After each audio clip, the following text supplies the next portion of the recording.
Awesome, thank you. So, my name's Thomas, and what's it? Oh, sorry. So what I'm going to show is something I call PreVar or PreVar.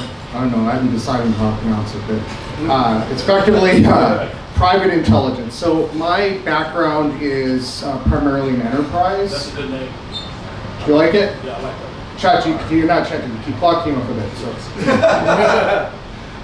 So I have spent a lot of my career in the regulated space, and so if anybody's not familiar, it's not easy to get Claude or OpenAI or certainly not OpenClaw. That's just never going to happen. And so I was thinking about that, and then I've had a lot of data that's like healthcare, and I just don't trust giving it to someone else. So I decided I would build out my own private intelligence with the security principles that would be required in regulated environments. And then because I'm an open source guy, I was planning to open source it. And so it's in private alpha right now. It'll be going into public alpha here soon, and then get released, and hopefully it'll be of use to people. So anyways, I've been using pretty much every coding agent since they came out. I've been working in AI since 2018. And then I did fraud analytics at PayPal back in 2008 with some early types of AI. So been working with it for a while, and then I've just kind of evolved. So my primary daily driver is Claude, and then use Codex a little bit for here and there. Got a couple side projects, and then I use a lot of local AI. So when Claude clamped down on all their windows and everything, I switched, I built a script to basically farm out what needed to go to Claude, and then I had to go to other LLMs running on my NVIDIA hardware that I have. So anyways, this is PreVar. I don't have an audio track, and I'm just going to kind of talk through it as I do it. So effectively, it's to manage your life, but my vision would be for enterprises, it would look a little different. It's API first. So the front end here, I just vibe coded. I'm not a front end person. I prefer command lines myself. So it's an API first. I built the command line. I built a text user interface. That's what I primarily use. And then my wife wanted to be able to use it as well. And she's a GUI person. So I basically vibe coded this GUI for it. Anyhow, so it's everything from all of your data, being able to ingest it, being able to feed it into AI, learn from it, make better decisions based on all of your life's data, and doing so securely, and then being able to search that data and do some other things like we're here in LA, so UCLA Medical, a lot of the doctors, you have to call them. I hate dealing with that. I don't have the time for that. So I built a voice agent that could basically just call and make doctor's appointments for me.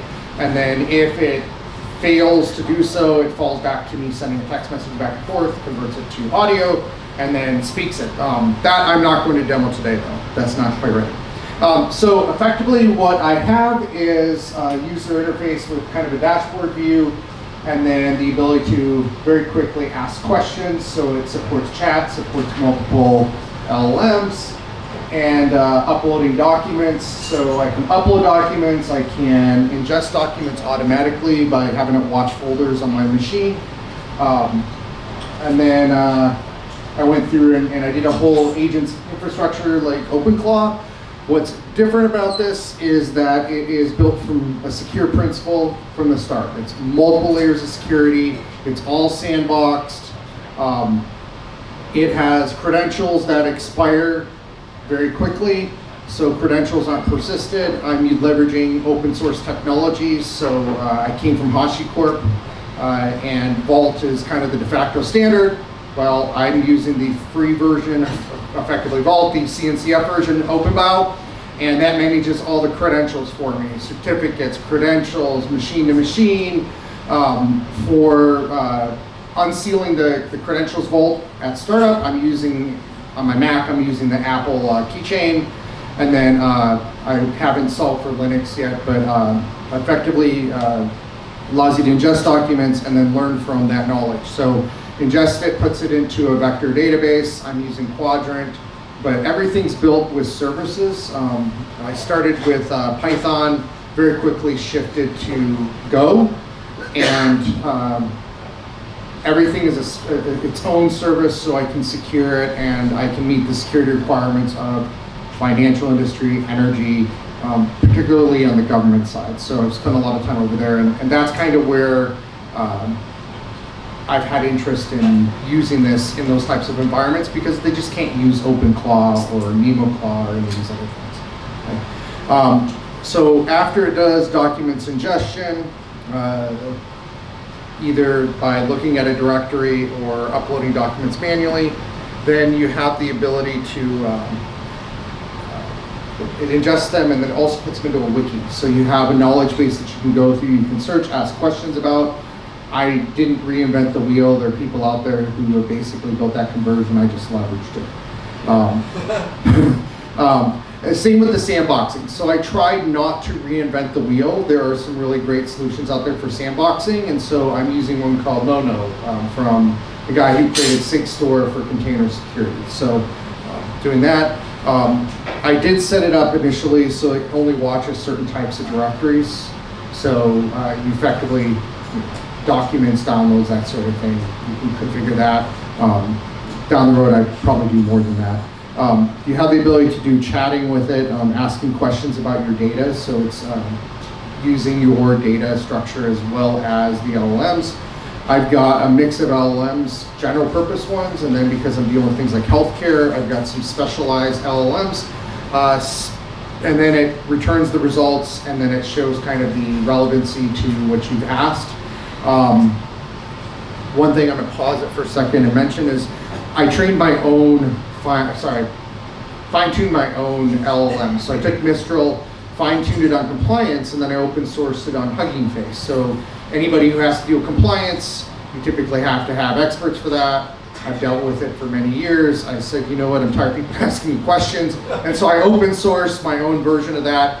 On my list of things to do, I've got a million different side projects going on, is I want to do a training of the 120 billion parameter GPT OSS model with compliance data, financial, regulatory compliance, every compliance framework that's out there. So the one that I did train, I used the secure controls framework, which touches everything from PCI for credit cards to FedRAMP for the federal government to the DoD standards, et cetera. So try to hit on those, and so you can always take a look at that. It's on Hugging Face. In terms of the chat, that's pretty straightforward. I'm going to skip ahead because we all know how to use chat, I think, here.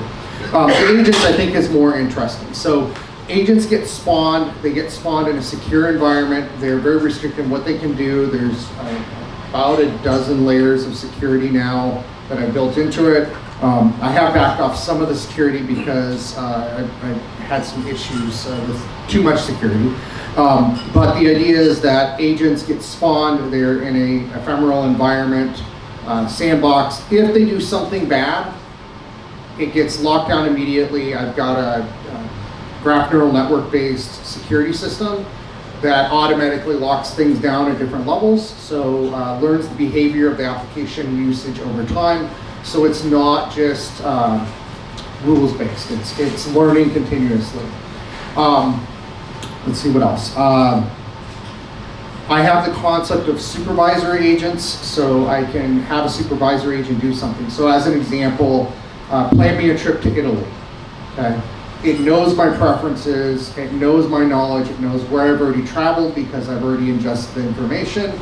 A future state of this is being able to, right now it's just text documents, but a future state is actually images. So if I've been somewhere, ingest all my images. I was talking, it was Andrew? Patrick, I'm really bad with names. I don't even know where I came with that, it's so far off. Patrick and I were talking about things like the Apple Vision Pro and the spatial data that comes along with that.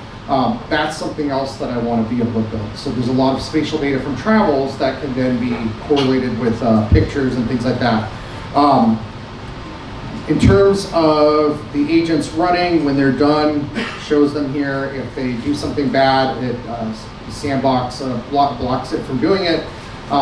Everything is audited, so if it tries to do something bad, that environment gets locked down, everything's audited in an immutable format, so you can go back and do forensics on it later, and then the GNN can actually go do analysis on it so you can make improvements.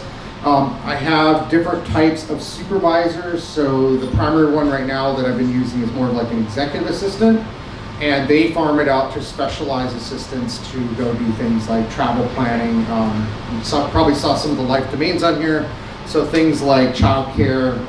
I've heard from people that having kids is difficult. It's been a long time since I've had one, but I do remember it being a pain to keep track of things with just one. I can't even imagine what it would be like with 9 kids. That would be a lot of work. Being able to manage your household, everything related to your household, your medical things, etc. For the enterprise side, I envision things like program management type supervisors, kind of managing your different programs in your environment. In terms of so the supervisors I mentioned, one of the things that I do have in here as well that I built is a workflow visual editor. So you can actually go in, and this is based on people who like visual things. So this is something my wife asked about. It was, hey, how do I go and build out a workflow for an agent to be able to go and do things and call tools and stuff? Very visual for someone like that, but it spits it all out in a JSON format, so the geeks among us can actually go do things with it. And then I also built in a graph model, so you can basically visualize the relationships between different types of data. This was all learning for me. I had done a couple of other projects, one for the investment space, for due diligence, and some other things earlier than this. I also, because there's a lot of different services, I built a service dashboard for the health, just because I wanted to be able to see if something's broken, what it is, and so I can fix it. The other thing is I built it in a failure state mode that a lot of things that we have these days will fail and they will continue to work. So let's just say, hypothetically, it can't access a credential or something. Well, we typically have things that just work anyhow, and maybe it stores it in an environment variable or something. I didn't want to do that. The environment that I work in, if it fails for a good reason, we don't go fall back to some less secure version. So the idea is it doesn't fail into a state where you can fall back to something less secure. It just fails outright, which is the right failure mode for mission critical environments, or we don't want to have our bank misrepresent our account balances. So it fails back in that regard. The security piece was something I built along the way for some other things that I've been working on, specifically for the investment banking and mergers and acquisitions type space. And it was so useful there that I pulled it over and brought it into this. But it's effectively this thing called Argus Security, and the idea is that it watches over the system. There's a lot of commercial solutions out there that can do this at an infrastructure level. This is specific to the actual application, the behavior. So trying to avoid situations like exfiltration of data, like Edward Snowden was able to go download a bunch of things and nobody noticed, right? So trying to avoid those types of situations from happening. In terms of capturing the data, I used to have some demo data in here, but I don't have it, the demo data anymore. But the other thing is you can go in and you can set up your sandbox profiles of what agents can do and what permissions that they have. And these are all traceable and auditable. So I'm making use of some capabilities inside NoNo that effectively locks them down and then signs them. So if the agent decided to be bad and tried to change its own profile, it's signed and you can reject that. So it just would not allow the agent to execute if the profile changed. So just little things like this to try to build additional security into it. From a, I talked about the identity standpoint already. From an auth perspective, I'm just using an open source tool for identity management. And I try to use open source whenever possible because I wanted to release it open source, but I also want to leave the option open for commercial use in the future. So I built it all to be compatible with both commercial use and open source, and I'm hoping that once I release it, you can find me on LinkedIn, you can follow me on GitHub. It will be on GitHub soon. My handle on GitHub is Captain Archer. I didn't have any slides prepared, but I can, after the event, I can share my link with folks. What else? Yeah, that's pretty much. I think that's pretty much it. It's a pretty cool thing.